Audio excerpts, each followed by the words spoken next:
السلام علیکم معزز سامعین، آپ سن رہے ہیں انگارے، مصنف طاہر جاوید مغل، ایپیسوڈ 5۔ وہ ٹھیک کہہ رہا تھا۔ میں نے اسے کرایہ دیا اور پیدل ہی چل پڑا۔ لوگ ایمبولینس میں سے ایک بے ہوش بچے کو نکال کر ہاتھوں ہاتھ آگے لے جانے کی کوشش کر رہے تھے۔ اس کی حالت نازک لگتی تھی۔ میں ٹھنڈی سانس بھر کر سڑک سے اتر گیا اور درختوں کے درمیان پیدل ہی چلنے لگا۔ میرا رخ لاہور کی طرف ہی تھا۔ میرا لباس سویٹر کے بغیر تھا۔ سرد ہوا جسم کو چیرتی ہوئی محسوس ہوتی تھی۔ کنپٹی کی چوٹ بھی تکلیف دے رہی تھی۔ چلتے چلتے میں نے موبائل پھر آن کیا اور دھڑکتے دل کے ساتھ عبداللہ کا نمبر ملایا۔ دیر تک بیل جاتی رہی مگر فون اٹینڈ نہیں ہوا۔ مجھے لگا جیسے عبداللہ جیسا شخص بھی اس وقت مجھ سے کنی کترا رہا ہے۔ میں سڑک کے ساتھ ساتھ چلنے کا خطرہ مول نہیں لے سکتا تھا، اس لیے درختوں میں چل رہا تھا۔ کہیں کہیں مجھے کسی کھیت کے اندر سے بھی گزرنا پڑتا تھا۔ جو ہی میں شیشم کے ایک جھنڈ میں سے آگے نکلا، میری رگوں میں خون جم سا گیا۔ بالکل غیر متوقع طور پر بلکہ حادثاتی طور پر میں ایک پولیس ناکے کے روبرو پہنچ گیا تھا۔ یہ 3 اہلکار تھے اور ایک نیم پختہ راستے کو روک کر کھڑے تھے۔ سرکاری گاڑی اس طرح کھڑی کی گئی تھی کہ قریباً آدھا راستہ بلاک ہو گیا تھا۔ 2 باوردی افراد مسلح نظر آ رہے تھے۔ ایک کے ہاتھ میں طاقتور ٹارچ تھی۔ میں نے جلدی سے واپس پلٹ جانا چاہا لیکن اب دیر ہو چکی تھی۔ انہوں نے مجھے دیکھ لیا تھا۔ کون ہے؟ ایک اہلکار نے گرج کر کہا۔ اب بھاگنا خطرناک تھا۔ میں دھیمے قدموں سے آگے بڑھا۔ وہ لوگ چوکس ہو گئے۔ میں ان کے پاس پہنچ گیا۔ ٹارچ کا روشن دائرہ عین میرے چہرے پر تھا۔ میرے دل نے گواہی دی کہ میں پہچان لیا گیا ہوں۔ ہاتھ کھڑے کرو، سیدھے اوپر کھڑے کرو، گرجدار آواز نے ایک بار پھر تحکم سے کہا۔ میں نے ہاتھ کھڑے کر دیے۔ 2 رائفلیں میری طرف سیدھی ہو چکی تھیں۔ ایک شخص تلاشی لینے کے لیے میری طرف بڑھا۔ مجھے اس کی غفلت پر حیرانی ہوئی۔ شاید ایسے کاموں کے لیے اس کی پراپر ٹریننگ ہی نہیں ہوئی تھی۔ ایک طرح سے اس نے خود مجھے مزاحمت کا آسان موقع فراہم کیا۔ میرے جیسے شخص کے لیے یہ بہت آسان ثابت ہوا کہ میں تلاشی کے لیے آگے بڑھنے والے کو ڈھال بنا لوں اور اس شخص پر دھکیل دوں جس نے رائفل میری طرف سیدھی کر رکھی تھی۔ یہ بڑا زوردار دھکا تھا۔ دونوں اڑتے ہوئے کچی زمین پر گرے۔ دوسری رائفل میری طرف پوری طرح سیدھی نہیں ہوئی تھی۔ میں نے رائفل کا بیرل پکڑ کر اوپر اٹھا دیا۔ دھماکے سے شعلہ نکلا اور گولی کہیں تاریک فضا میں گم ہو گئی۔ میری ٹانگ کی شدید ضرب مد مقابل کی گردن کے اس حصے پر لگی جو میری تربیت کے مطابق ریڑھ کی ہڈی کا مرکز کہلاتا ہے، اور ایک توانا بندے کو بھی 1/3 سیکنڈ کے اندر اندر غفیل کر دیتا ہے، اور ایسا ہی ہوا۔ یہ پولیس اہلکار کٹے ہوئے شہتیر کی طرح نیم پختہ راستے پر گرا اور ساکت ہو گیا۔ اوپر نیچے گرنے والے دونوں اہلکار اب کھڑے ہو گئے تھے۔ یہ دونوں عام پولیس والوں کے برعکس چست جسموں کے مالک تھے۔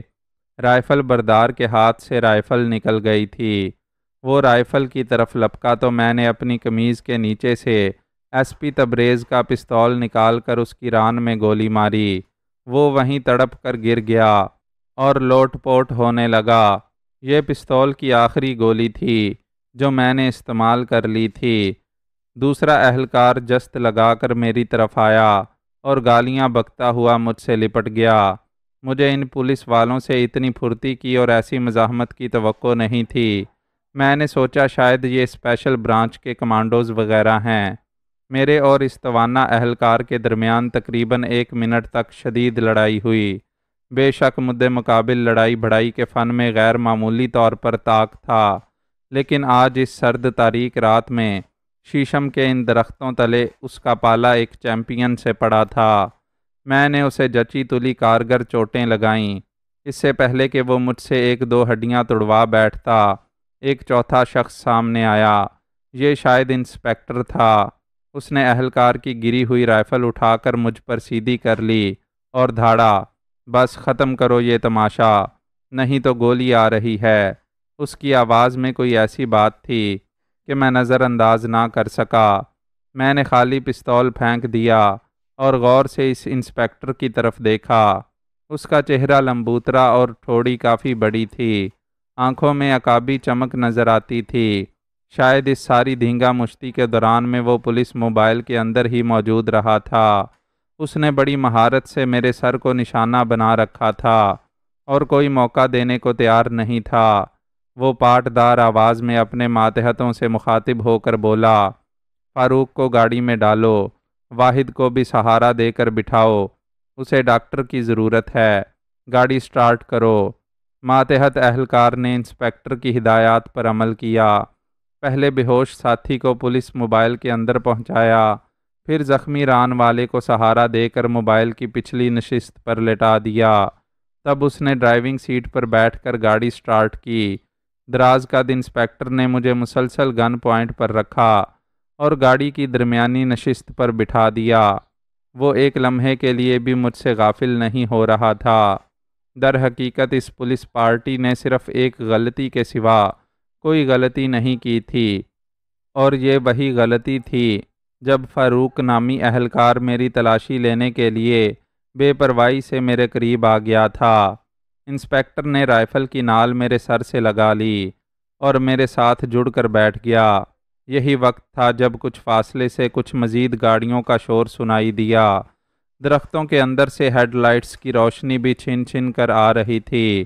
میں نے اندازہ لگایا کہ یہ کم از کم 2 گاڑیاں ہیں جو ہماری طرف بڑھ رہی ہیں۔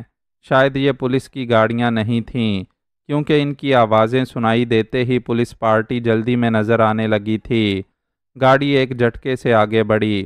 میں بھی اتنی جلدی ہار ماننے والا نہیں تھا۔ مجھے ڈر صرف اس وقت تک تھا جب ایک ایکشن شروع نہیں ہوا تھا۔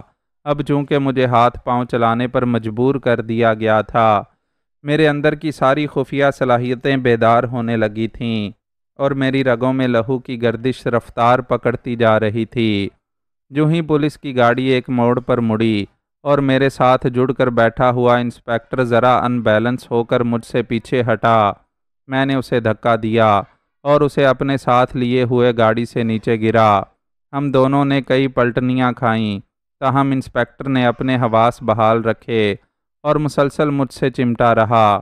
رائفل بھی بدستور اس کے ہاتھ میں رہی۔ جب ہم ساکت ہوئے تو رائفل کی نال مسلسل میری گردن سے چھو رہی تھی۔ میں آخری بار کہتا ہوں گولی چلا دوں گا، انسپیکٹر نے خوفناک لہجے میں کہا۔ میں سمجھ گیا کہ اس موقع پر انسپیکٹر کی دھمکی کو نظر انداز کرنا حماقت ہوگی۔ ہم دونوں درختوں کے درمیان لمبی لمبی نوکیلی گھاس میں گرے تھے۔ پولیس جیپ ایک جھٹکے سے آہستہ ہوئی لیکن رکی نہیں۔ شاید اب ان کے لیے رکنے کا موقع نہیں تھا۔ وہ گاڑیاں بالکل قریب پہنچ چکی تھیں، جن کو دیکھ کر پولیس پارٹی کو پسوڑی پڑی تھی۔ مجھے اور انسپیکٹر کو ہمارے حال پر چھوڑ کر پولیس موبائل تیزی سے آگے نکل گئی۔ ہم دونوں وہاں پانی اور کیچڑ میں پڑے رہے، بالکل ساکت اور بے حرکت۔ یہ در حقیقت ایک جوہر تھا۔ ہم پھسلتے ہوئے قریباً کمر تک سرد کیچڑ میں ڈوب گئے۔ چند سیکنڈ بعد شور مچاتی ہوئی گاڑیاں موقع پر پہنچ گئیں۔ ان میں سے ایک گاڑی کوئی 100 میٹر دور اس جگہ پر رکی جہاں میں نے واحد کی ران میں گولی ماری تھی اور اس کا خون نیم پختہ راستے پر گرا تھا۔ دوسری گاڑی تیزی سے آگے نکلتی چلی گئی۔ یقیناً وہ اس گاڑی کے پیچھے گئی تھی جس میں سے انسپیکٹر اور میں گرے تھے۔ مجھے دیکھ کر از حد حیرت ہوئی کہ موقع پر پہنچنے والی یہ دونوں گاڑیاں بھی پولیس کی تھیں۔ ان میں مسلح نفری بھی بری ہوئی تھی۔ ان پولیس والوں کو دیکھنے کے باوجود انسپیکٹر میرے ساتھ جوہڑ کے اندر چھپا رہا۔ اس کی چھوٹی نال کی رائفل بدستور میرے سر سے لگی ہوئی تھی۔ وہ میرے کان میں پھنکارا، خاموش رہنا، آواز نکالنے کی کوشش کی تو مارے جاؤ گے۔ یہ تو تمہارے پیٹی بھائی ہیں، ان سے کس چیز کا پردہ ہے؟ میں نے پوچھا۔ میں کہہ رہا ہوں نا، چپ رہو، اس نے زہریلی سرگوشی کی۔ اچانک ذہن میں ایک جھماکا سا ہوا۔ میرے دل نے گواہی دی کہ جن پولیس والوں سے میرا ٹاکرا ہوا ہے وہ اصلی نہیں ہیں۔ اصلی پولیس والے یہ ہیں جو اب آئے ہیں۔ میں سناٹے میں رہ گیا۔ اب یہ بات بھی میری سمجھ میں آنے لگی کہ نقلی پولیس والوں کو فرار کیوں ہونا پڑا۔ شاید اس کا سبب وہ 2 فائر تھے جو کچھ دیر پہلے یہاں ہوئے تھے۔ ان فائروں کی آواز نے ہی غالباً پولیس والوں کو یہاں موقع کی طرف کھینچا تھا۔ دراز قد انسپکٹر نے میری گردن اپنے مضبوط بازو کے شکنجے میں جکڑی ہوئی تھی اور رائفل کا بیرل میری کنپٹی میں گھسا رکھا تھا۔ میں چاہتا تو اس صورتحال میں بھی مزاحمت کا کوئی طریقہ ڈھونڈ سکتا تھا، لیکن اس سلسلے میں مجھے کوئی ایسی جلدی نہیں تھی۔ کون ہو تم؟ میں نے رائفل بردار سے پوچھا۔ تھوڑی دیر صبر کرو، سب کچھ بتاتا ہوں۔ اصلی پولیس والے اب اس جگہ کا جائزہ لے رہے تھے جہاں فائرنگ ہوئی اور خون گرا تھا۔ اس دوران میں پولیس کی ایک سفید موٹر سائیکل بھی موقع پر پہنچ گئی۔ اس پر 2 مسلح اہلکار سوار تھے۔ یہ سب لوگ ٹارچوں کی مدد سے ادھر ادھر روشنی پھینکتے رہے۔ ایک مرتبہ ٹارچ کا ایک دائرہ ہمارے قریب سے بھی گزرا۔ بہرحال ہم محفوظ رہے۔ وہ آپس میں باتیں بھی کر رہے تھے جو ہم تک پہنچ رہی تھیں۔ وہ فائرنگ اور خون کے سلسلے میں مختلف قیافے لگا رہے تھے۔ یہ گولی کا ایک خول ملا ہے سر جی، کسی اہلکار نے اپنے افسر سے کہا، اور یہ دیکھیں جی، یہ 2 خالی بٹوے پڑے ہیں یہاں۔ ایک دوسرے اہلکار نے اپنے افسر کو اطلاع دی، لگتا ہے کچھ بدماشوں نے لوٹ مار کی ہے یہاں۔ افسر نے اپنے فکرے میں ایک موٹی گالی دیتے ہوئے کہا۔ اب صورتحال کچھ تو میری سمجھ میں بھی آنے لگی تھی۔ ناروے میں قیام کے دوران میں نے ایک پاکستانی اخبار میں پڑھا تھا کہ پولیس کی وردی پہن کر وارداتیں کرنے کا رواج بھی بڑھ رہا ہے۔ جرائم پیشہ گروہ اس طرح جعلی ناکے لگاتے ہیں اور راہگیروں کو قیمتی اشیاء سے محروم کرتے ہیں۔ شاید کچھ دیر پہلے تک یہاں بھی یہی کچھ ہو رہا تھا۔ میں اتفاقاً یہاں پہنچ گیا تھا اور جعلی پولیس والوں سے میرا تصادم ہو گیا تھا۔ اب میرے لیے دونوں طرف ہی شدید خطرہ تھا۔ میں اصل پولیس والوں کے ہتھے چڑھتا تو عین ممکن تھا وہ مجھے پولیس مقابلے میں مار ڈالتے۔ دوسری طرف میں ان نقلی پولیس والوں کی دشمنی بھی مول لے چکا تھا۔ ان کا ایک بندہ میری گولی سے شدید زخمی ہوا تھا، دوسرا بے ہوشی کی حالت میں یہاں سے گیا تھا۔ بہرحال اصلی پولیس والوں کی طرف سے خطرہ نسبتاً زیادہ شدید تھا۔ 2-4 منٹ ادھر ادھر بھاگ دوڑ کرنے کے بعد پولیس کی گاڑی نفری سمیت آگے روانہ ہو گئی۔ موٹر سائیکل پر سوار پولیس والے بھی 4-5 منٹ وہاں رکنے کے بعد آگے نکل گئے۔ ٹیکنیکل طور پر یہ بھی غلط تھا، کم از کم 2-3 اہلکاروں کو یہاں ضرور موجود رہنا چاہیے تھا۔ جعلی انسپکٹر کے لیے یہاں نکلنے کے لیے یہ موقع بڑا مناسب تھا۔ وہ مجھے گن پوائنٹ پر رکھے جوہر سے باہر لے آیا۔ سخت سردی میں جیسے نچلا دھڑ سن ہو کر رہ گیا تھا۔ سارے کپڑے کیچڑ میں لتھڑ گئے تھے اور جسم میں ایک طرح کی کپ کپی پیدا کر رہے تھے۔ اب ہماری آنکھیں اندھیرے میں اچھی طرح دیکھنے کے قابل ہو چکی تھیں۔ دراز قد شخص نے مجھے سر تپا گھورا اور بولا، تم نے گولی چلا کر بڑا غلط کیا ہے، لیکن لگتے اپنے ہی قبیلے کے ہو۔ میں نے کہا، کیا تمہارا قبیلہ پولیس کا نہیں ہے؟ نہیں ہے، اور میرے خیال میں اب تک تم یہ بات اچھی طرح جان چکے ہو۔ وہ اب نارمل لہجے میں بول رہا تھا۔ اب کیا چاہتے ہو مجھ سے؟ میں نے پوچھا۔ فی الحال تو ہم دونوں کی ایک ہی چاہت ہونی چاہیے کہ کسی طرح نکلا جائے یہاں سے، اس نے کہا۔ رائفل کا رخ بدستور میری طرف تھا، لیکن اب مجھے یوں لگ رہا تھا جیسے وہ میری طرف سے بہت زیادہ فکر مند یا چوکس نہیں ہے۔ پتہ نہیں کیوں میں اس کے لہجے کے نیچے کہیں دوستی کی لہر سی محسوس کر رہا تھا۔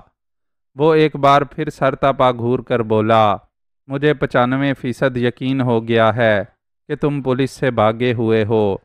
چلو ایسا ہی سمجھ لو۔ کیا ہم کہیں بیٹھ کر بات نہیں کر سکتے؟ میں نے پوچھا۔ کر سکتے ہیں، اور اگر کہو تو میں اپنی یہ رائفل بھی کندھے سے لٹکا سکتا ہوں، لیکن اس کی کیا ضمانت ہے کہ تم پھر مارا ماری پر نہیں اتر آؤ گے؟ اس کے لہجے میں طیش کی جگہ اب ایک طرح کی اپنائیت نے لے لی تھی۔ میں نے کہا، اگر ہم ایک ہی گاڑی کے سوار ہیں تو پھر ہمیں ایک دوسرے پر اعتبار بھی کرنا چاہیے۔ میں تم سے وعدہ کرتا ہوں کہ ایسا کچھ نہیں ہوگا۔ یقیناً وہ ایک باہمت اور زیرک شخص تھا۔ چند لمحے تذبذب میں رہنے کے بعد اس نے رائفل کی نال میری گردن سے ہٹا لی۔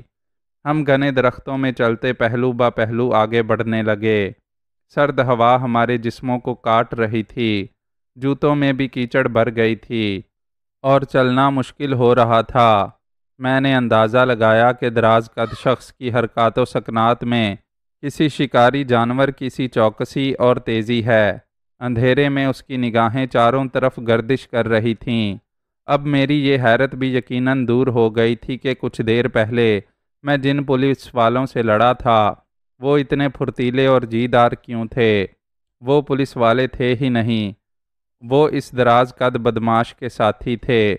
دراز قد شخص چلتے چلتے بار بار اپنے سیل فون سے بھی چھیڑ چھاڑ کر رہا تھا، مگر بھیگ جانے کی وجہ سے سیل فون کام کرنے سے انکاری ہو گیا تھا۔ جلد ہی ہمیں اینٹوں کے ایک بھٹے کے آثار دکھائی دیے۔ یہاں بالکل ویرانی تھی، کہیں ہلکی سی روشنی بھی نظر نہیں آ رہی تھی، تاہم بھٹے سے دھواں نکل رہا تھا اور کرب و جوار کی فضا میں ایک خوشگوار حرارت کا احساس بھی ہوتا تھا۔ مجھے اندازہ ہوا کہ دراز قد شخص اس جگہ سے ناواقف نہیں ہے۔ ہم دونوں بڑی احتیاط سے چلتے بھٹے کی عقبی سمت میں آ گئے۔ یہاں ایک جگہ اینٹوں کے حصار میں تھوڑے سے ادبجے انگارے نظر آ رہے تھے۔ شاید شام کے وقت یہاں آگ جلائی گئی تھی اور دو چار مزدوروں نے بیٹھ کر گپ شپ کی تھی۔ سگریٹوں کے ٹکڑے اور چائے کی ایک ٹوٹی ہوئی پیالی بھی دکھائی دی۔ فی الحال یہ جگہ بالکل سنسان تھی۔ ہم انگاروں کے قریب بیٹھ گئے۔ قدرے راحت محسوس ہوئی۔ میں نے جوتے اتار کر ان میں سے کیچڑ نکالی۔ دراز قد شخص نے مجھے اپنا نام داؤد بتایا، میں نے اپنا نام اعجاز احمد بتایا۔ اب پتہ نہیں کہ اعجاز کی طرح داؤد بھی اصلی تھا یا نہیں۔ داؤد نہایت مضبوط کاٹھی کا ایک 30-35 سالہ شخص تھا۔ اس کا چہرہ کافی لمبا اور تھوڑی آگے کی طرف نکلی ہوئی تھی اور چوڑی تھی۔ اس کے چہرے کی سب سے اہم چیز اس کی آنکھیں تھیں۔ نیم تاریکی میں بھی اس کی بڑی بڑی آنکھوں میں عقابی چمک نمایاں نظر آتی تھی۔ داؤد صاحب، کس کو فون کرنا چاہ رہے ہو؟ میں نے پوچھا۔ کوئی ایسا جو ہمیں یہاں سے نکال سکے، اس نے بھاری آواز میں کہا، پھر ذرا توقف سے بولا، تمہارے پاس فون ہے؟ میں نے 2 سیکنڈ تذبذب میں رہنے کے بعد اپنا سیل فون اس کی طرف بڑھا دیا۔ میرا سیل فون بھیگنے سے محفوظ رہا تھا اور ورکنگ پوزیشن میں تھا۔ داؤد نامی اس شخص نے ایک نمبر پریس کیا اور کچھ فاصلے پر جا کر مدھم لہجے میں کسی سے بات کرنے لگا۔ رائفل اس کے ہاتھ میں تھی اور وہ میری طرف سے بالکل غافل بھی نہیں تھا۔ یہ بھی ویسی ہی پوزیشن تھی جو کل صبح ایس پی تبریز کے حوالے سے پیش آئی تھی۔ وہ بھی اسی طرح کچھ فاصلے پر جا کر فون کرنے میں مصروف ہو گیا تھا اور مجھے شک ہو گیا تھا کہ وہ مجھے گرفتار کروانا چاہ رہا تھا۔ بعد ازاں یہ شک بالکل درست ثابت ہوا تھا۔ بہرحال رسک کے بغیر تو کچھ نہیں ہو سکتا اور مجھے داؤد نامی اس شخص کے حوالے سے رسک لینا ہی تھا۔ کچھ دیر بات کرنے کے بعد وہ واپس آ گیا اور فون میری طرف بڑھا دیا۔ کیا بنا؟ میں نے پوچھا۔ پولیس چاروں طرف موجود ہے، کئی جگہ ناکے لگے ہیں اور گشت بھی ہو رہی ہے۔ وہ یہاں پہنچنے کی کوشش کرے گا۔ کہاں جائیں گے ہم؟ میں نے پوچھا۔ اس نے ذرا غصے سے میری طرف دیکھا اور بولا، فی الحال تو ہمیں یہاں سے نکلنا ہے، پھر دیکھیں گے کیا کرنا ہے، اور اگر میں تمہارے ساتھ نہ جانا چاہوں تو پھر بھاڑ میں جاؤ، یہ پولیس والے تمہیں مردہ کتے کی طرح گھسیٹ کر یہاں سے لے جائیں گے۔ ابھی داؤد کا فکرہ ختم ہی ہوا تھا کہ 2-3 فرلانگ کے فاصلے پر پختہ سڑک کی جانب پولیس کی گاڑیوں کے سائرن سنائی دیے۔ وہ بڑی تیزی سے کسی سمت جا رہی تھیں۔ داؤد نے کہا، یہ سارا علاقہ پولیس کے گھیرے میں ہے، شاید کوئی اور واردات بھی ہوئی ہے یہاں جس کی وجہ سے ہائی الرٹ ہے۔ ہم ادبجے انگاروں کے پاس دب کے بیٹھے رہے اور باتیں کرتے رہے۔ داؤد کی باتوں سے میں نے اندازہ لگایا کہ وہ زبردست مردم شناس بندہ ہے۔ اس کے علاوہ میں نے جس طرح اس کے ساتھیوں کی درگت بنائی تھی، اس نے بھی اسے کافی متاثر کیا تھا۔ اس سے قطع نظر کہ اس کے 2 بندے زخمی ہوئے تھے، وہ مجھے قدر کی نظر سے دیکھ رہا تھا اور شاید دوستانہ تعلقات بھی چاہ رہا تھا۔ بہرحال ابھی اس سلسلے میں یقین سے کچھ نہیں کہا جا سکتا تھا۔ مجھے یہ اندازہ بھی ہو رہا تھا کہ لاہور میں داؤد کے پاس کوئی محفوظ ٹھکانہ ہے جہاں وقتی طور پر مجھے تسلی بخش پناہ مل سکتی ہے۔ کچھ دیر بعد میرے سیل فون کی بیل پھر بج اٹھی۔ میں نے سوچا شاید پولیس والوں کی مدد کرنے کے لیے نیلی نے پھر فون کیا ہے، مگر یہ کوئی اور نمبر تھا۔ داؤد نے گردن لمبی کر کے اسکرین پر نمبر دیکھا اور بولا، یہ میرا ہی فون ہے۔ میں نے فون اس کی طرف بڑھا دیا۔ وہ ایک بار پھر رائفل سمیت مجھ سے کچھ فاصلے پر چلا گیا اور مدھم آواز میں باتیں کرنے لگا۔ چند منٹ بعد وہ واپس آیا تو کچھ ریلیکس دکھائی دیتا تھا۔ مجھے یہ دیکھ کر کچھ حیرت بھی ہوئی کہ رائفل اب اس کے ہاتھ میں نہیں تھی بلکہ کندھے سے جھول رہی تھی۔ وہ میرے قریب ہی ایک ڈبل اینٹ پر بیٹھ گیا اور بولا، تمہاری قسمت نے ساتھ دیا ہے، بچ بچا ہو گیا ہے، واحد کی مرہم پٹی ہو گئی ہے۔ گولی اس کے پٹ کو چھید کر نکل گئی تھی۔ فاروق بھی ہوش میں آ گیا ہے۔ ان دونوں میں سے کسی کو کچھ ہو جاتا تو بڑا مسئلہ ہو جانا تھا۔ میں نے اس کی بات کا کوئی جواب نہیں دیا۔ ظاہر ہے کہ میں نے جو کچھ کیا اپنے دفاع میں کیا تھا۔ اگر میں اس وقت واحد نامی اس بندے پر گولی نہ چلاتا تو وہ یقیناً رائفل اٹھا کر مجھ پر گولی چلا دیتا۔ چند لمحے بعد میں نے پوچھا، ہماری مدد کو کوئی آ رہا ہے یا نہیں؟ آ رہا ہے، بالکل آ رہا ہے۔ تمہیں اندازہ نہیں کہ یہ کتنا بڑا کام ہوگا اگر آج رات ہم یہاں سے بچ بچا کر نکل گئے۔ یہ سانپ کے منہ سے نوالا چھیننے والی بات ہوگی۔ ایک بار پھر کہیں کافی فاصلے پر پولیس کی گاڑی کا سائرن سنائی دیا۔ اس کے تھوڑی دیر بعد اوپر تلے 2 فائر ہوئے۔ شاید تلاشی آپریشن کے دوران میں کوئی چور اچکا پولیس کے ہتھے چڑھا تھا۔ داؤد نے میری طرف دیکھ کر معنی خیز انداز میں سر ہلایا۔ قریباً 15-20 منٹ اسی طرح گزرے اور پھر مجھے انجن کی مدھم گرر گرر سنائی دی، تاہم لائٹ کہیں نظر نہیں آئی۔ داؤد الرٹ ہوتے ہوئے بولا، میرا خیال ہے جھارا آ گیا ہے۔ اس نے رائفل پھر ہاتھ میں لے لی اور اٹھ کھڑا ہوا۔ ہم ٹوٹی پھوٹی اینٹوں کے ایک ڈھیر کے پیچھے کھڑے ہو گئے اور آواز کی سمت دیکھنے لگے۔ کچھ دیر بعد انجن کی آواز واضح ہو گئی اور پھر گاڑی کا مدھم سا ہیولہ نظر آیا۔ وہ بڑی سست روی سے ہماری طرف بڑھ رہی تھی۔ جیسا کہ بعد ازاں معلوم ہوا، یہ شہزور لوڈر تھا اور اس پر دودھ کے برتن لدے ہوئے تھے۔ لوڈر ہم سے کچھ فاصلے پر رک گیا اور اس کا انجن بند ہو گیا۔ میں اور داؤد احتیاط سے آگے بڑھے۔ قریب پہنچنے کے بعد داؤد نے دھیمی آواز میں کہا، کوئی مسئلہ تو نہیں ہوا جھارا؟ نہیں بھاجی، جھارے کی آواز سنائی دی اور پھر وہ چھلانگ لگا کر لوڈر سے اتر آیا۔ میں اسے دیکھ کر دنگ ہوا۔ ڈنمارک میں رہنے کے باوجود مجھے معلوم تھا کہ جھارا ایک طاقتور پاکستانی پہلوان کا نام تھا جس نے جاپانی پہلوان انوکی کو ناکوں چنے چبوائے تھے۔ میرے ذہن میں جھارے کا تصور ایک لہیم شہیم شخص کا تھا، لیکن جو شخص پھدک کر لوڈر میں سے برآمد ہوا وہ خاصا دبلا پتلا بلکہ منحنی تھا۔ اس نے تیزی سے آگے بڑھ کر ہمارے لیے لوڈر کا عقبی راستہ کھولا۔ یہاں مضبوط پلاسٹک کے بہت سے نیلے ڈرم نظر آ رہے تھے۔ ان ڈرموں کے درمیان بیٹھنے کے لیے تھوڑی سی جگہ خالی بنائی گئی تھی۔ ہم سمٹ سمٹا کر وہاں بیٹھ گئے۔ جھارے نے اوپر ایک میلی سی ترپال ڈال دی اور ترپال کے اوپر چارے کے 3-4 گٹھے رکھ دیے۔ لوڈر ایک جھٹکے سے روانہ ہو گیا۔ داؤد نے شاید ٹھیک ہی کہا تھا کہ یہاں سے بچ کر نکلنا سانپ کے منہ سے نوالا چھیننے والی بات ہوگی۔ اگلے آدھ گھنٹے میں ہمیں کم از کم 3 جگہ روکا گیا۔ ایک جگہ تو 2 پولیس اہلکار لوڈر کے اوپر بھی چڑھائے اور دودھ کے وزنی ڈرموں کو ادھر ادھر کیا۔ اس دوران میں ہم بالکل دم سادے بیٹھے رہے۔ جلد ہی مجھے اندازہ ہو گیا کہ ہم لاہور شہر کی حدود میں داخل ہو گئے ہیں۔ ٹریفک کا شور کافی بڑھ گیا تھا اور اس میں موٹر سائیکلز اور رکشاؤں کا شور بھی شامل ہو گیا تھا۔ دودھ کے ڈرموں میں غالباً برف وغیرہ ڈالی گئی تھی۔ وہ یخ بستہ ہو رہے تھے اور ہمارے بھیگے ہوئے کپڑوں کو مزید ٹھنڈا کر رہے تھے۔ قریباً 15 منٹ مزید گزرے اور پھر لوڈر ایک خاموش جگہ رک گیا۔ داؤد نے ترپال اٹھائی اور ہم اٹھ کھڑے ہوئے۔ یہ ایک بڑا گیراج تھا، یہاں 4-5 گاڑیاں آسانی سے کھڑی ہو سکتی تھیں۔ گیراج کے 3 شٹر تھے اور وہ بند تھے۔ یہاں آوازیں گونجتی ہوئی سی محسوس ہو رہی تھیں۔ ہم نیچے اترے۔ داؤد نے کانگڑی پہلوان جارے کے ساتھ کچھ دیر خسر پھسر کی، تب ایک دروازے سے گزر کر ہم نے چند سیڑھیاں اتریں اور ایک طویل راہداری میں داخل ہو گئے۔ راہداری کا اختتام ایک بڑے سلائیڈنگ دروازے پر ہوا۔ جارے نے دروازہ کھولا۔ سامنے ایک لمبوترا کمرہ نظر آیا۔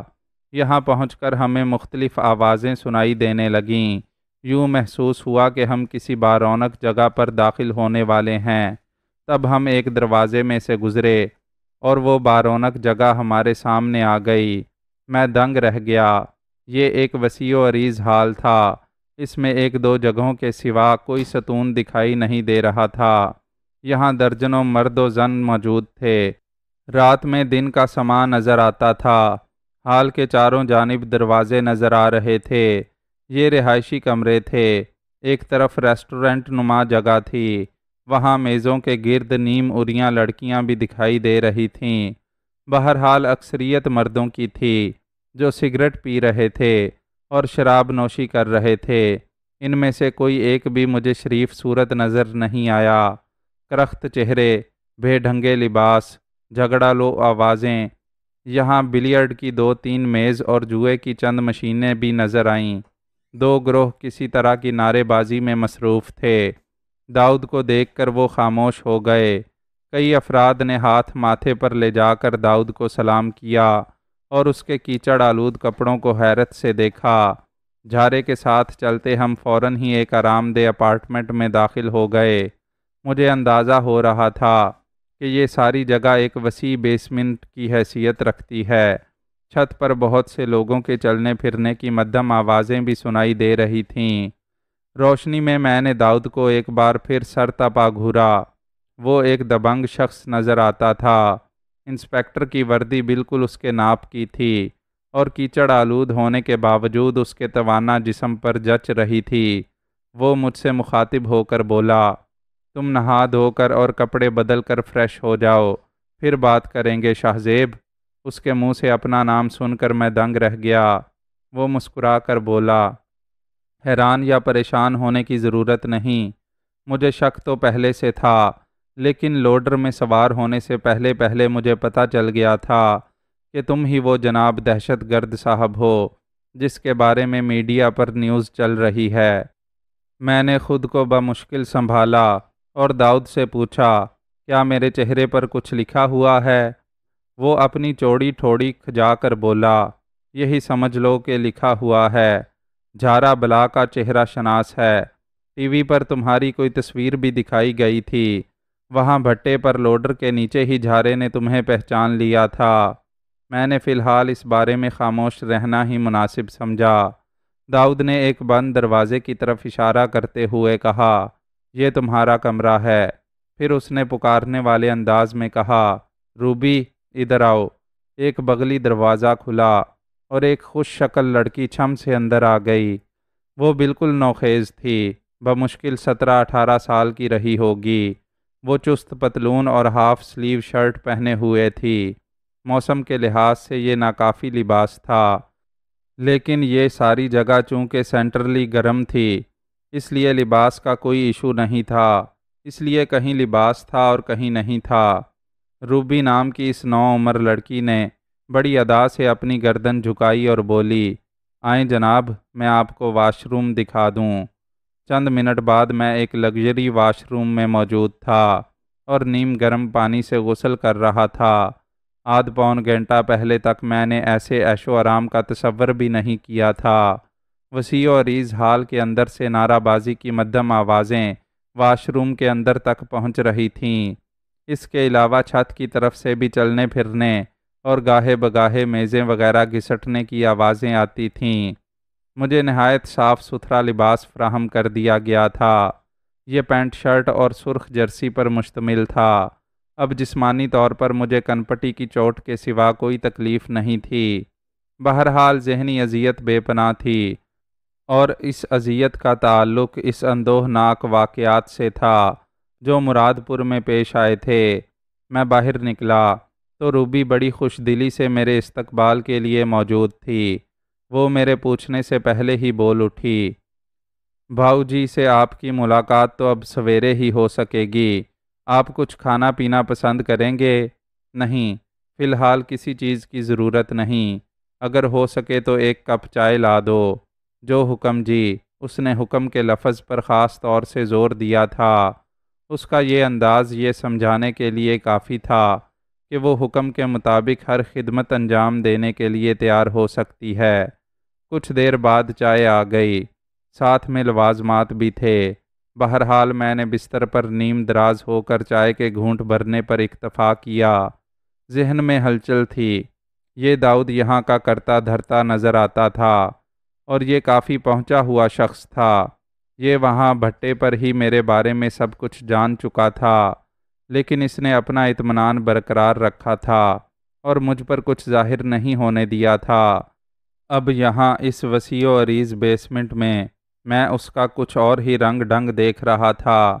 یہ کسی بہت بااثر شخص کا انڈر گراؤنڈ ڈیرا لگتا تھا۔ اپنے 2 بندوں کے زخمی ہونے کے باوجود داؤد کا رویہ مجھ سے دوستانہ تھا۔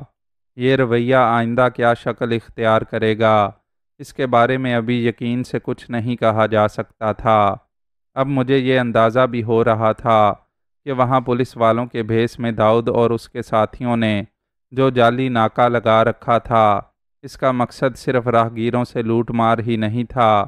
وہاں یہ لوگ غالباً کسی خاص شکار کی تلاش میں تھے۔ باہر سے مدھم شور کی آوازیں مسلسل آ رہی تھیں۔ میں نے کمرے کی لائٹ آف کر دی اور دیوار گیر گھڑی کا دبیز پردہ تھوڑا سا کھسکایا۔ کھڑکی کے شیشے کی دوسری طرف ایک اور شیشہ نظر آیا، بلکہ یہ شیشے کی دیوار سی تھی۔ اس دیوار کے دوسری طرف اسی حال کے مناظر تھے۔ دیوار پر لگی ایک بڑی LCD دیکھ کر میں بری طرح چونک گیا۔ 20-25 افراد سکرین کے سامنے جمع تھے اور دکھائے جانے والے مناظر میں گم تھے۔ میں دم بخود رہ گیا، اپنی نگاہوں پر بھروسہ نہیں ہوا۔ میں نے سوچا بھی نہیں تھا کہ میں اس کھڑکی سے پردہ ہٹاؤں گا تو کچھ دور LCD کی سکرین پر خود کو دیکھوں گا۔ ہاں، یہ میں ہی تھا۔ یہ 2 افراد کی ایک زوردار فائٹ تھی جو کسی غیر ملکی چینل پر دکھائی جا رہی تھی۔ یہ کوئی ڈیمی فائٹ نہیں تھی، یہ سچی لڑائی تھی، بڑی بے رحم اور خون رنگ۔ میں اور میرا اٹالین مد مقابل ایک دوسرے پر گھونسوں اور لاتوں سے کاری ضربیں لگا رہے تھے۔ مجھے اچھی طرح یاد تھا یہ میری زندگی کی دوسری فائٹ تھی۔ بے شک یہ میں ہی تھا۔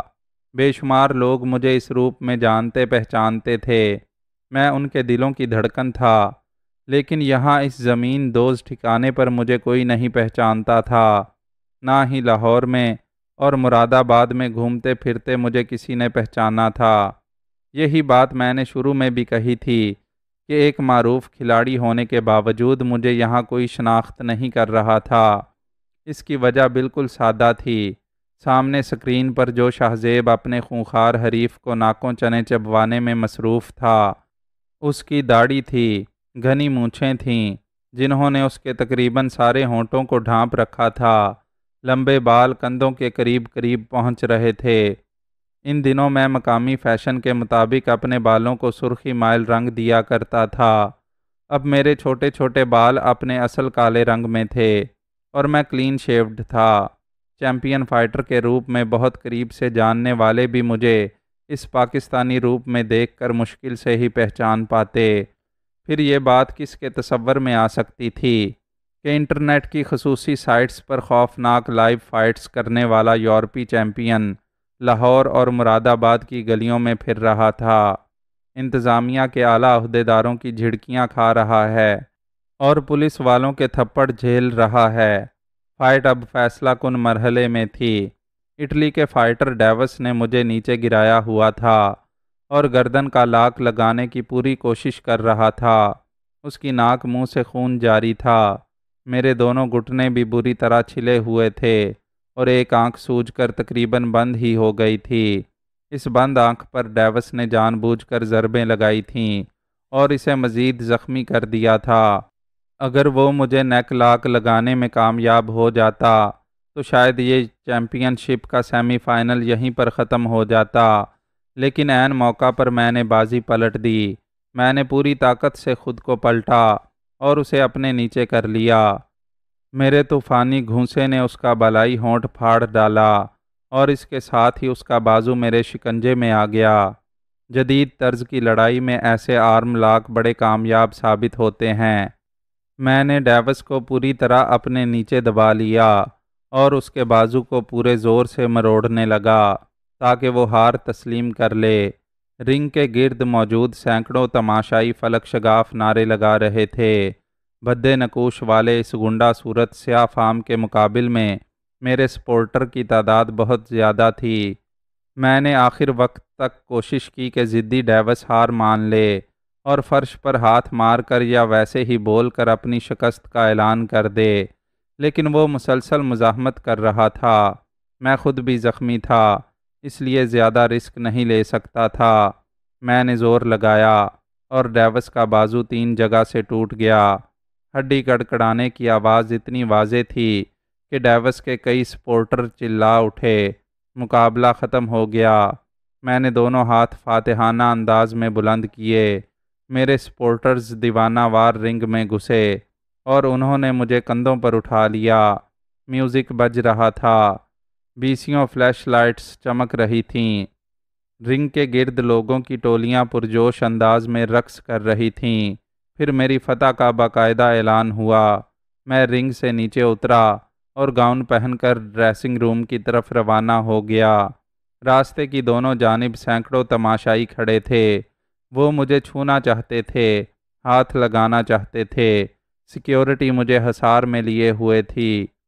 ماضی قریب کے یہ لمحے میرے لیے بھی یادگار تھے۔ میرے خیالوں کا تسلسل روبی کی آمد نے توڑا۔ وہ لہراتی بل کھاتی اندر آئی۔ اس کے ہاتھ میں خوشنما ٹرے تھی اور اس میں ڈرائی فروٹس کے علاوہ اسٹرابری کا جوس تھا۔ ٹرے میرے قریب رکھتے ہوئے وہ ذرا شوخی سے بولی، جناب لگتا ہے کہ آپ بھی فائٹس وغیرہ شوق سے دیکھتے ہیں۔ ہاں کبھی کبھی، میں نے مختصر جواب دیا۔ اگر ایسا ہے تو آپ کو پرسوں یہاں ایک لائیو فائٹ بھی دیکھنے کو مل سکتی ہے۔ باکسنگ کا زبردست مقابلہ ہونے والا ہے 2 بندوں کے بیچ۔ باکسنگ کا مقابلہ 2 بندوں کے بیچ ہی ہوتا ہے، میں نے روکھے پن سے کہا۔ وہ ذرا خجل ہو کر بولی، بڑے جوش سے تیاری ہو رہی ہے جی۔ ابھی کچھ دیر پہلے آپ نے جو نعرے بازی سنی تھی وہ اسی مقابلے کے سلسلے میں تھی۔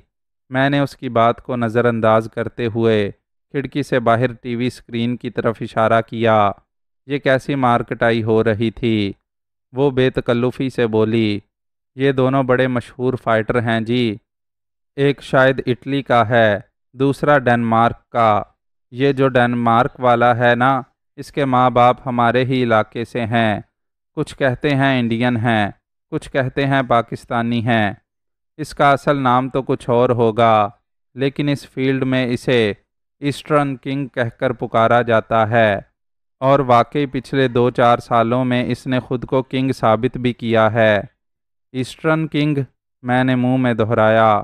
وہ مجھے میرے ہی بارے میں بتا رہی تھی، اور یقیناً اس کے دماغ کے کسی دور دراز گوشے میں بھی یہ بات موجود نہیں ہوگی کہ وہ جس شخص کے بارے میں باتیں کر رہی ہے وہ اسی کمرے میں اس سے 2-3 فٹ کے فاصلے پر موجود ہے۔ وہ بات جاری رکھتے ہوئے بولی، دراصل یہی فائٹ تھی جی جس نے اس بندے کو اوپر تک پہنچایا۔ یہ فائٹ اس نے بڑے جذبے کے ساتھ لڑی تھی۔ اس کے پیچھے ایک سٹوری ہے جی، اگر آپ سننا پسند کریں تو میں مختار جھارا کو بلاؤں، وہ آپ کو پوری تفصیل کے ساتھ سنا سکتا ہے۔ نہیں، اس کی ضرورت نہیں۔ پھر صحیح، میں نے کہا۔ اسکرین پر اب ایک عمر رسیدہ کوچ کا انٹرویو نشر ہونے لگا تھا، اور اسکرین کے سامنے موجود افراد خوش گپیوں میں مصروف ہو گئے تھے۔ میں ان حالات کے بارے میں سوچ رہا تھا اور حیران ہو رہا تھا۔ میں جاننا چاہ رہا تھا کہ اس بیسمنٹ سے باہر حالات کیا ہیں، اور میرے بارے میں کچھ کہا سنا جا رہا ہے یا اب میڈیا والوں کے ہتھے کوئی اور تازہ خبر چڑھ گئی ہے۔ میں نے روبی سے کہا کہ وہ کمرے کا ٹی وی آن کرے۔ اس نے ٹی وی آن کر دیا۔ میں نے کئی چینل بدلے لیکن فی الحال کہیں کوئی نیوز دکھائی نہیں دے رہی تھی۔ میں نے ٹی وی آف کیا اور لیٹ گیا۔ آنکھوں کے سامنے پھر وہی دردناک فلم چلنے لگی جس نے مجھے میری بنیادوں سے ہلا ڈالا تھا۔ میں نے سوچا فائزہ مہندی لگے ہاتھوں کے ساتھ قبر میں جا لیٹی ہوگی۔ چچی آمنہ بھی جرم بے گناہی کی سزا میں منو مٹی اوڑ چکی ہوں گی۔ اسپتال میں ولید کی حالت معلوم نہیں کیا تھی، وہ زندہ بھی تھا یا نہیں، اور چچا حفیظ وہ پتہ نہیں کس قیامت کا سامنا کر رہے ہوں گے۔ اگر مجھے اور ولید کو دہشت گرد ٹھہرایا جا رہا تھا تو پھر یقیناً چچا بھی دہشت گردوں کے پشت پناہ تصور کیے جانے تھے۔ عین ممکن تھا کہ وہ اپنے گھر کی بجائے پولیس کی کسٹڈی میں ہوں۔ سوچ سوچ کر میرا سر درد سے پھٹنے لگا۔ پتہ نہیں کس وقت غنودگی طاری ہوئی اور پھر میں سو گیا۔ اچانک مجھے لگا کہ کوئی چلا چلا کر میرے کان کے پردے پھاڑ رہا ہے اور میرے جسم پر ہتھوڑے برسائے جا رہے ہیں۔ میں ہڑبڑا کر اٹھ بیٹھا۔ کوئی میرے اوپر چڑھا ہوا تھا اور اس کے فولادی گھونسے میرے چہرے پر برس رہے تھے۔ مار دوں گا، جان سے مار دوں گا۔ وہ شخص دھاڑ رہا تھا۔ اس نے شراب پی رکھی تھی۔ الکوہل کی تیز بو میرے نتنوں میں گھسنے لگی۔ میں نے بستر سے اٹھنے کی کوشش کی۔ اس نے سر کی ٹکر میرے چہرے پر رسید کی۔ میں ٹیبل لیمپ پر گرا اور کمرے میں مکمل تاریکی چھا گئی۔ مجھے سنبھلنے میں 4-5 سیکنڈ مزید لگے۔ اس دوران میں اس توانا شخص نے میرے جسم پر کئی ضربیں مزید لگائیں۔ یہ ضربیں کسی نہایت سخت چیز سے لگائی گئی تھیں، جیسا کہ بعد میں معلوم ہوا کہ ایک ہاکی تھی۔ میرے کندھے پر لگنے والی ایک ضرب تو اتنی شدید تھی کہ ہنسلی کی ہڈی ٹوٹنے میں معمولی سی کسر رہ گئی تھی۔ سنبھلنے کے بعد میں نے تاریکی میں تاک کر اپنے مدِ مقابل کے چہرے پر گھونسا رسید کیا۔ وہ لڑکھڑا کر 2 قدم پیچھے گیا۔ اسی دوران میں کوئی بھاری آواز میں زور سے بولا اور ساتھ ہی ٹرچ کی آواز کے ساتھ کمرے میں روشنی ہو گئی۔ اندر آنے والا خود داؤد عرف باؤ جی تھا۔ وہ دھاڑا، یہ کیا ہو رہا ہے؟ مجھ پر حملہ آور ہونے والا نہایت گھٹے ہوئے جسم اور صفا چٹ سر والا ایک پہلوان نما شخص تھا۔ اس نے دھاری دار شرٹ اور جین پہن رکھی تھی۔ سانولا چہرہ نشے کے اثر سے مزید سانولا نظر آ رہا تھا۔ داؤد کے روکنے کے باوجود وہ ایک بار پھر بفرے ہوئے سانڈ کی طرح میری طرف آیا، لیکن مجھ تک پہنچنے سے پہلے ہی چوڑے چکلے داؤد نے اسے روک لیا۔ داؤد نے اسے بازوؤں میں جکڑ کر پیچھے ہٹایا اور پھر ایک زور کا تھپڑ اس کے منہ پر رسید کیا۔ ہوش کر لودھی، یہ ہماری پناہ میں ہے، داؤد گرجا۔ نشے نے جیسے اس شخص کی عقل ضبط کر رکھی تھی۔ اس نے مچل کر خود کو چھڑانا چاہا۔ داؤد نے ایک اور تھپڑ اس کے چہرے پر جڑا اور چنگاڑا، میری بات نہیں سن رہا تو؟ میں کیا کہہ رہا ہوں؟ میں کیا کہہ رہا ہوں؟ وہ اس لودھی نامی شخص کو دھکیلتا ہوا کمرے سے باہر لے گیا۔ روبی نے کمرے کا دروازہ بند کر دیا۔ دروازے کی دوسری طرف سے چند لمحے تک گرجنے برسنے کی آوازیں آتی رہیں، پھر خاموشی چھا گئی۔ میرے دائیں ہاتھ کی انگلیوں سے خون رسنے لگا تھا۔ ٹانگ اور کندھے پر بھی چوٹیں آئی تھیں۔ یہ مرے کو ماریں شاہ مدار والی بات تھی۔ میں تو پہلے ہی جسمانی اور ذہنی طور پر شدید اذیت کا شکار تھا۔ روبی جلدی سے آگے آئی۔ اس نے میری خون چکاں انگلیوں کو ٹیشو پیپر سے صاف کیا اور انہیں دبا کر کھڑی ہو گئی۔ وہ پریشان نظر آ رہی تھی۔ آپ کو تو کافی چوٹیں آئی ہیں، وہ بولی۔ نہیں، کوئی بات نہیں۔ ویسے کون تھا یہ؟ وہ خشک لبوں پر زبان پھیر کر بولی، راول لودھی، کراچی سے آیا ہے، باکسنگ کرتا ہے۔ میرے ساتھ اسے کیا دشمنی ہے؟ وہ ذرا توقف سے بولی، یہ واحد کا بھائی ہے، چھوٹا بھائی۔ کون واحد؟ یہاں آنے سے پہلے بھٹے کے قریب آپ کی لڑائی ہوئی تھی نا، جس بندے کی ٹانگ میں گولی لگی ہے، وہی واحد ہے۔ اس نے مجھے یاد دلایا۔ اچھا، تو وہ اس کا غصہ اتار رہا ہے۔ داؤد جی نے اسے خوب لتاڑا ہے، آپ کے سامنے ہی تھپڑ بھی مارے ہیں اسے۔ خبیث ابھی نشے میں ہے، نشہ اترے گا تو داؤد صاحب دوبارہ اس کی کلاس لیں گے۔ آج کل مقابلے کی وجہ سے کچھ زیادہ ہی اکڑ آ گئی ہے اس میں۔ مقابلہ؟ وہی باکسنگ کا مقابلہ۔ میں نے بتایا تھا نا آپ کو کہ یہاں آج کل مقابلے وغیرہ ہو رہے ہیں۔ یہ لودھی فائنل مقابلے تک پہنچا ہوا ہے اور پرسوں فائنل ہے۔ اسی دوران میں داؤد تیز قدموں سے اندر آ گیا۔ وہ اب شلوار قمیض اور کوٹ پہنے ہوئے تھا۔ اس نے میری چوٹیں دیکھیں اور افسوس کا اظہار کیا۔ اس نے سنگل پسلی جھارے کو اندر بلایا اور اس سے کہہ کر میری انگلیوں کی مرہم پٹی کروائی۔ کمرے میں جو ٹوٹ پھوٹ ہوئی تھی روبی نے اپنے ہاتھوں سے اس کی صفائی کر دی۔ داؤد کے چہرے سے عیاں تھا کہ اسے لودھی کی اس حرکت پر شدید طیش ہے۔ میں نے اس کا طیش رفع کرنے کی کوشش کی اور کسی حد تک کامیاب رہا۔ وال کلاک کی سوئیاں بتا رہی تھیں کہ اب صبح ہونے والی ہے۔ داؤد نے بھی اب پھر سے سونے کی بجائے جاگتے رہنا مناسب سمجھا۔ اب تک مجھے اچھی طرح اندازہ ہو چکا تھا کہ نوخیز روبی کی حیثیت داؤد کی رکھیل کی سی ہے۔ وہ عمر میں اس سے 15-16 سال چھوٹی ہوگی، لیکن وہ شاید ایسی رکھیل تھی جسے وہ اپنے تک پابند رکھنے کا خواہش مند نہیں تھا۔ بوقت ضرورت کسی بھی مہمان یا دوست کو پیش کر سکتا تھا۔ داؤد نے اسے شراب اور ڈرائی فروٹس وغیرہ لانے کا حکم دیا۔ میں نے اپنے لیے اوولٹین ملا دودھ منگوایا۔ یہ چیزیں آ گئیں تو داؤد کا طیش مزید کم ہو گیا اور وہ نارمل نظر آنے لگا۔ اس نے کرسی کی پشت سے ٹیک لگائی اور ذرا مسکرا کر بولا، اب بتاؤ اپنے بارے میں، کہاں کہاں بم پھوڑے ہیں اور کہاں کہاں دہشت گردیاں کی ہیں؟ میں نے کہا، بتانے کی ضرورت نہیں، آپ سب سمجھ ہی گئے ہوں گے۔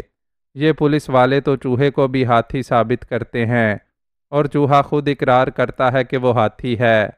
داؤد بولا، مجھے پتہ چلا ہے کہ وہاں مراد پور میں کہیں آگ لگنے کا واقعہ بھی ہوا ہے جس میں 2-3 ہلاکتیں ہوئی ہیں۔ پولیس کہہ رہی ہے کہ وہاں دھماکہ خیز مواد بنایا جا رہا تھا۔ جی ہاں، وہاں گولے بارود کی فیکٹری میں اور میرا کزن ہی چلا رہے تھے، اور ہماری اس مجرمانہ سرگرمی کی وجہ سے میری چچی اور چچی زاد بہن کی جانیں بھی گئی ہیں، میں نے طنزیہ لہجے میں کہا، اور میرا سینہ دکھ سے بھر گیا۔ مجھے یہ سن کر بڑا افسوس ہوا۔ اوپر والا تمہیں صبر دے، داؤد نے سنجیدہ لہجے میں کہا۔ کچھ دیر بغور میری طرف دیکھتا رہا، پھر بولا، مجھے بتاؤ، کہیں یہ زمینوں پر قبضے وغیرہ کا چکر تو نہیں؟ آپ یہ کیوں کہہ رہے ہیں؟ جہاں تک مجھے پتہ چلا ہے، اس علاقے میں داراب فیملی ایک بڑی ہاؤسنگ اسکیم بنا رہی ہے۔ زمینداروں اور پروپرائٹرز سے ان کے جھگڑے چل رہے ہیں۔ آپ ٹھیک سمجھ رہے ہیں، میں نے کہا۔ مجھے کچھ تفصیل بتاؤ، داؤد بولا۔ میں نے اپنی انگلیوں کو سہلاتے ہوئے کہا، میں آپ کو کافی کچھ بتا رہا ہوں، لیکن آپ نے ابھی تک کچھ نہیں بتایا۔ میں کہاں ہوں اور یہاں میری حیثیت کیا ہے؟ اس کے علاوہ ابھی مجھے آپ کے بارے میں بھی کچھ پتہ نہیں۔ داؤد نے ایک قیمتی لائٹر سے امپورٹڈ سگریٹ سلگایا اور بولا، سمجھو کہ جس طرح کچھ سیلف میڈ ہوتے ہیں، اسی طرح کچھ لوگ پولیس میڈ ہوتے ہیں۔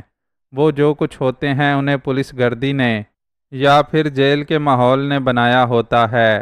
شاید میں بھی ان میں سے ایک ہوں۔ میرا اندازہ ہے کہ تم اس شہر میں، بلکہ شاید اس ملک میں نئے نئے آئے ہو۔ اگر تم لاہوریے ہوتے تو میرے بارے میں تھوڑا بہت تو ضرور جانتے ہوتے۔ آپ ٹھیک کہہ رہے ہیں، میں کچھ دن پہلے ہی ڈنمارک سے یہاں آیا ہوں، اور آنے کے چند گھنٹے بعد ہی مراد پور کی پولیس نے مجھے پرلے درجے کا قانون شکن ثابت کر دیا تھا، اور میری قانون شکنی یہ تھی کہ میں نے ایک زخمی کو سڑک سے اٹھا کر ہسپتال پہنچانے کی غلطی کی تھی۔ داؤد زہریلے انداز میں بولا، یہ تو خیر کافی بڑی غلطی تھی۔ اس سے چھوٹی چھوٹی غلطیوں پر بھی یہاں لوگوں کی زندگیاں تباہ کر دی جاتی ہیں۔ میرے اور داؤد کے درمیان قریباً 2 گھنٹے تک گفتگو ہوئی۔ اس گفتگو کے دوران ہی ہم نے ناشتہ بھی کیا۔ داؤد کی باتوں سے پتہ چلا کہ میں اس وقت لاہور شہر کے بیچوں بیچ ایک نہایت محفوظ ٹھکانے پر موجود ہوں۔ یہاں میرے علاوہ بھی بہت سے ایسے لوگ موجود ہیں جو پولیس کو فوری مطلوب ہیں، اور ان کی حیثیت اشتہاریوں یا مفروروں کی ہے۔ یہ سارے لوگ اس یقین اور اطمینان کے ساتھ یہاں رہ رہے ہیں کہ پولیس یا پولیس کا کوئی مخبر یہاں پر بھی نہیں مار سکتا۔ اس وسیع تہہ خانے کے اوپر ایک بڑا بلیئرڈ کلب تھا اور سنوکر وغیرہ بھی ہوتی تھی۔ اس تہہ خانے میں اترنے کے لیے ایک راستہ بلیئرڈ کلب میں ہی موجود تھا، لیکن اسے کسی ہنگامی صورتحال کے علاوہ استعمال نہیں کیا جاتا تھا۔ تہہ خانے میں آنے جانے کے لیے ایک ملحقہ گیسٹ ہاؤس میں سے چور راستہ نکالا گیا تھا اور ہم رات کو اسی راستے سے تہہ خانے میں پہنچے تھے۔ داؤد نے مجھے اپنے بارے میں بہت کم بتایا، تاہم جو کچھ بھی بتایا اس سے اندازہ ہوا کہ داؤد کی حیثیت ایک دبنگ جرائم پیشہ شخص کی ہے، لیکن وہ ہر کام بہت صفائی سے کرتا ہے۔ انتظامیہ اس کے خلاف ثبوت ڈھونڈنے میں سرگرداں رہتی ہے، لیکن بہت کم کامیاب ہو پاتی ہے، اور اگر کامیاب ہوتی بھی ہے تو داؤد قانونی لڑائی لڑنے کا ماہر ہے۔ وہ اپنے خلاف چلنے والے کئی کیسوں کو بڑی کامیابی سے ہینڈل کر رہا تھا۔ بہت سے کیس سرد خانوں میں جا چکے تھے، اور جو سرد خانوں میں نہیں تھے ان میں اس کی ضمانتیں ہوتی رہتی تھیں۔ اس نے بڑے فخر سے مجھے بتایا کہ اس نے اب تک جو زیادہ سے زیادہ جیل کاٹی ہے وہ 8 ماہ 15 دن کی ہے۔ ہماری گفتگو کے دوران میں ہی ایک اعلیٰ سرکاری عہدیدار کا فون اس کے لیے آیا، جس میں اس کی خیر خیریت دریافت کی گئی اور اس سے ٹی وی کی کسی ماڈل گرل کو دھمکانے کے بارے میں کہا گیا۔ مجھے اندازہ ہوا کہ میں قانون کے محافظوں سے بھاگتے بھاگتے نادانستہ طور پر کچھ ایسے قانون شکنوں میں پہنچ گیا ہوں جن کے ہاتھ بہت لمبے اور حوصلے بہت اونچے ہیں۔ یہ اڈہ ان مجرموں کی پناہ گاہ تھی جو کچھ عرصے کے لیے زیر زمین رہنا چاہتے تھے، یا پھر ویسے ہی پولیس ان کو ڈھونڈتی پھر رہی تھی۔ وہ یہاں سے باہر نہیں نکلتے تھے اور انہیں یہیں پر داؤد کی طرف سے ساری سہولتیں اور عیاشیاں میسر تھیں۔ داؤد کی باتوں کے جواب میں نے بھی اسے اپنے بارے میں تھوڑا بہت بتایا۔ بہرحال یہ بات دوسروں کی طرح داؤد کے لیے بھی ایک راز ہی رہی کہ میں ڈنمارک میں کیا تھا۔ اس کے باوجود داؤد جیسا گھاگ شخص اتنا تو جان ہی چکا تھا کہ میں لڑائی بھڑائی کی خصوصی صلاحیت رکھتا ہوں، اور ہو سکتا ہے کہ میں نے اس کے لیے کوئی خاص تربیت بھی حاصل کی ہو۔ وہ میری آنکھوں میں جھانکتے ہوئے بولا، تم نے کچھ بتایا تو نہیں ہے، لیکن مجھے اندازہ ہو رہا ہے کہ اگر تم نے یہ عرصہ واقعی ڈنمارک میں گزارا ہے تو پھر چین و سکون سے نہیں گزارا ہوگا۔ کیا مطلب؟ وہ مسکرایا۔ مطلب یہ کہ اپنے چین سکون کے علاوہ دوسروں کے چین سکون کی بھی واٹ لگائی ہوگی۔ میرا دل کہتا ہے کہ کافی مارا ماری والی لائف گزارتے رہے ہو۔ کیسے اندازہ لگایا آپ نے؟ واحد اور فاروق میرے بڑے تگڑے بندوں میں سے ہیں، 2-4 کو آسانی کے ساتھ خالی ہاتھوں سے لمبا لٹا سکتے ہیں۔ وہ معنی خیز انداز میں بولا، تعریف کا شکریہ، لیکن مجھے افسوس ہے کہ مجھے فائر کرنا پڑا اور آپ کا بندہ زخمی ہوا۔ وہ سگریٹ کا طویل کش لے کر بولا، اور جہاں تک میرا خیال ہے تم نے وہ ٹھیک ہی کیا۔ میں گاڑی کے اندر سے وہ سب کچھ دیکھ رہا تھا۔ لڑائی کے اصول کے مطابق تمہارا وہ فیصلہ بہت بروقت تھا۔ اگر تم گولی نہ چلاتے تو یقیناً واحد رائفل اٹھا کر تم پر فائر کر دیتا، اور شاید وہ تمہاری ٹانگ پر نہ کرتا۔